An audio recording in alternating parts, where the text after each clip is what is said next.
Isa pong mapagpalang araw po muli sa ating lahat. Ako po si Brother Mike. Sa paghahari ni King Saul, nagkaroon po ng labanan. Ang kanilang kalaban ay isang bayang Pelisteo, isang bayang Hintil. At nung panahong ito, si King Saul ay nagkasala sa ating Panginoon ng pagsuway. At nung siya ay magkasala sa Panginoon, siya po ay pinabayaan ng ating Diyos. Kaya araw-araw itong si Goliath na isang Hintil, isang Pelisteo, na isang mandirigma ng Pelisteo, sila'y araw-araw hinahamon. 40 araw silang hinahamon ni Goliath. Ang sabi ni Goliath, "Wag na tayong maglaban lahat. Kayo ay pumili na lamang ng isang mandirigma. At ang sinumang matalo ay siyang magiging alipin." Kaya ang mga Israel o bayan ng Diyos ay laging takot. Walang may lakas ng loob na lumaban at harapin si Goliath, sapagkat si Goliath ay isang mandirigma at isang malaking tao. Siya po ay may gitna siyam na talampakan ang kanyang taas.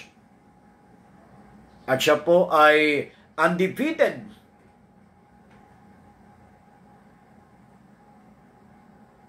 Kaya nang ito ay marinig ni David, siya po ay lumapit sa hari. Ang sabi ni David, "Ako po ang lalaban dyan."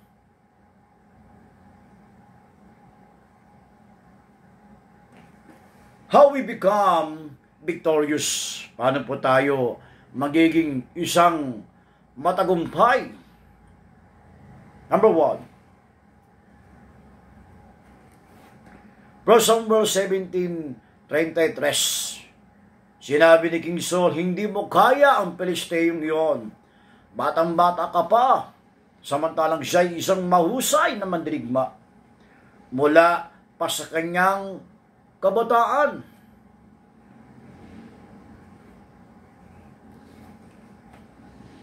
Samuel 17:28, ang sabi ng kanyang kuya, "Anong ginagawa mo rito? Alam ko kung anong nasa isip mo. Gusto mo lang manood ng isang labanan." Yan po ang sabi ng kanyang kuya. Samuel 17:43. Ang sabi naman ni Goliath sa kanya, "Anong akala mo sa akin? Isang aso? Ang dala mo isang patpat? Halika nga rito at ikaw ay maipakain ko sa mga ibon."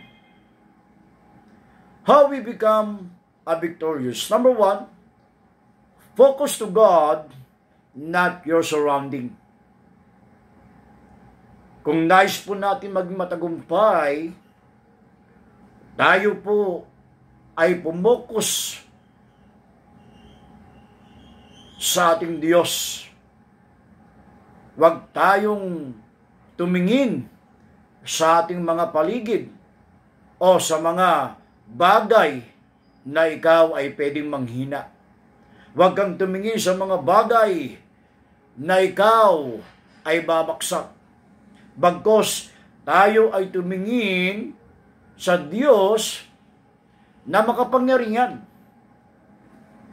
Kaya lahat ng ito, mga kapatid, itong mga taong ito na lumalait kay David, sapagkat siya isang bata, si David po ay hindi natinag.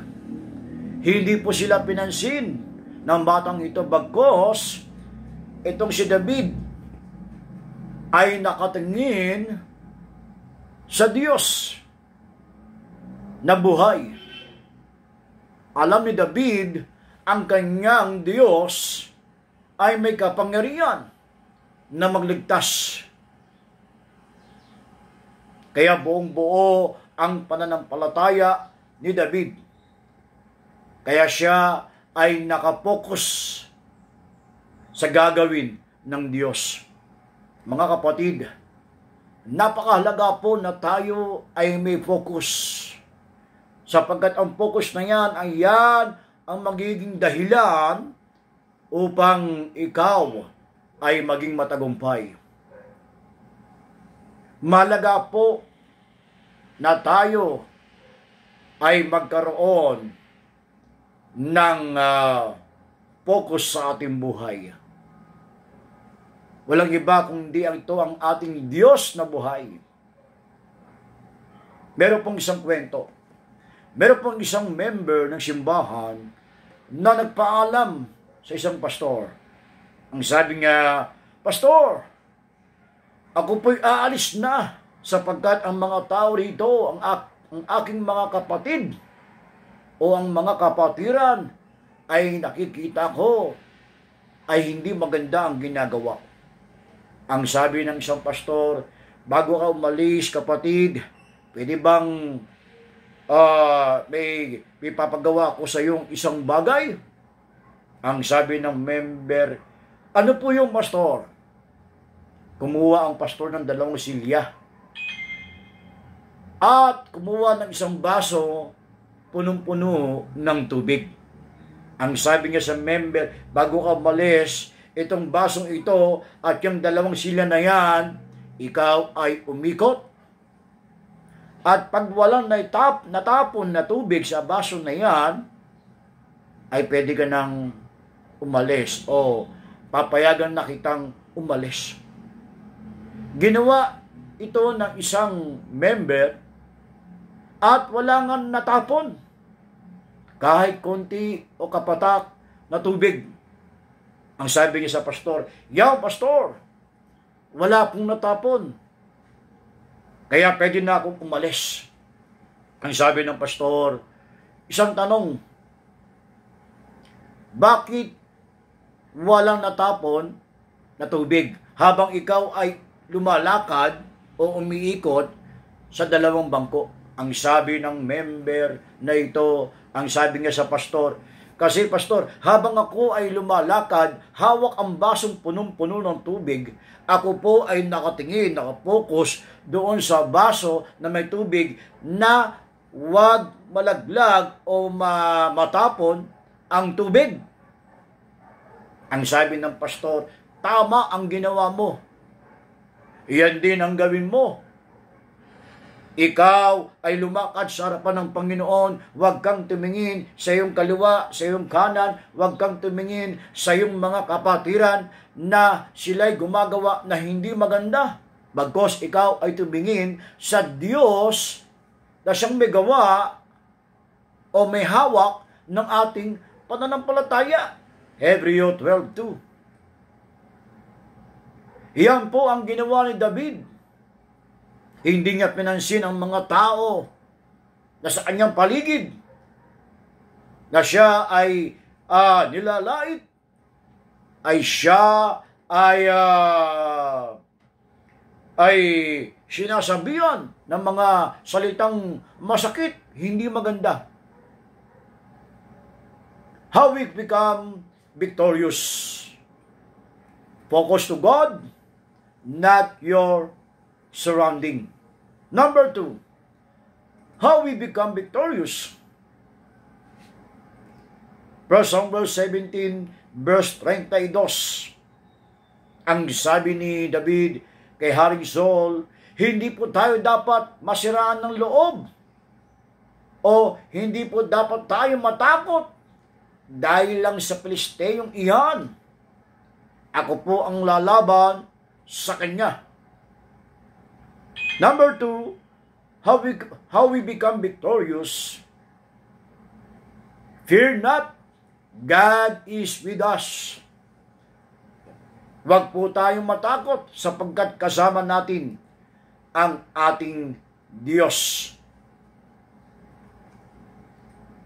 1 Samuel 17:35, si David ay nag-testify kay King Saul. Ang sabi niya, inahabol ko po ang mga oso, ang mga leon na umaagaw sa aking tupa. Kapag sila ay kaharap ko, inahawakan ko ang kanilang panga at pinapatay. Ganong kalakas si David na isang bata, sapagkat siya'y nakapokus at siya hindi natatakot sapagkat alam niya kasama niya ang Diyos. Ang sabi niya kay King Saul, kung paano ako sinamahan ng Diyos, sasamahan din ako sa harapan ng Pilisteyong iyan. Kung paano ko napatay ang tupa, ang leon, ganoon din, mapapatay ko ang Pilisteyong iyan sapagkat kasama ko ang Diyos. 2 Chronica chapter 20 verse 15, sinabi niya si King Josaphat ng ating Diyos. Ang sabi ng ating Diyos, Josaphat, huwag kang matakot sapagkat hindi ikaw ang lalaban. Ako ang lalaban. 2 King chapter 6 verse 16 hanggang 17. Dumalangin si Eliseo. Ang sabi ni Eliseo, Panginoon, ang kanyang spiritual eye ay iyong buksan upang makita niya ang iyong kapangyarihan. Nakita ni Gehazi ang dami ng mga anghel na kanilang kasama. Roma 8:31, God is with us. Kung ang Diyos ay kasama natin, sino ang pwedeng lumaban sa atin? Kaya ang takot, mga kapatid, yan ang dahilan kung bakit ka babaksak. Ang takot, yan ang dahilan kung bakit ka hihinto.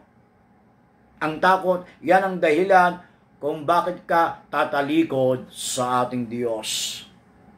Tulad po sa Matthew 14:30, nang mapansin ni Pedro ang malakas ng hangin, siya'y natakot at siya ay hindi na makalakad, bagkus siya ay unti-unting lumulubog. Kaya ang takot, mga kapatid, ito ang dahilan upang tayo ay lumubog sa harapan ng Panginoon.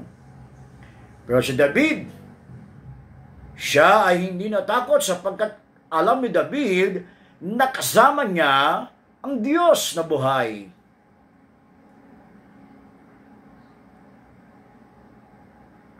Kaya etong si Goliath sa kanyang harapan, hindi siya natakot. Ang sabi ni David kay Goliath, buhay ang aking Diyos at ang Diyos ang lalaban. Siya ang papatay sa iyo. Fear not, God is with us. How we become victorious? 1, focus to God, not your surrounding. Number 2, how we become a victorious? Fear not, God is with us. Last, mga kapatid, number 3, how we become victorious. 1 Samuel 17 verse 45, sumagot si David, ang dala mo'y tabak, sibat, at pantusok, ngunit lalabanan kita sa pangalan ni Yahweh. Lalabanan kita sa pangalan ng Diyos. Lalabanan kita sa pangalan ng kapangyarihan, Jesus. Number 3, trust in the power of the name of God. Meron pong kapangyarihan ang ating Panginoon sa kanyang pangalan. Acts 4:10, ang sabi ni Pedro sa mga tao, siya ay pinagaling ng ating Diyos sa kanyang pangalan. Siya'y pinagaling ng kapangyarihan ng pangalan ng ating Diyos. May kapangyarihan ang pangalan ng ating Diyos. Kung ating ito ay babanggitin ng buong buo na mayroong pananampalataya na tayo po ay pwedeng magpagaling na sakit. Acts 3:6, ang sabi ni Pedro, ikaw ay lumakad, ikaw ay tumayo sa pangalan ni Jesus. At pwede rin tayong mag-cast out ng mga dyablo.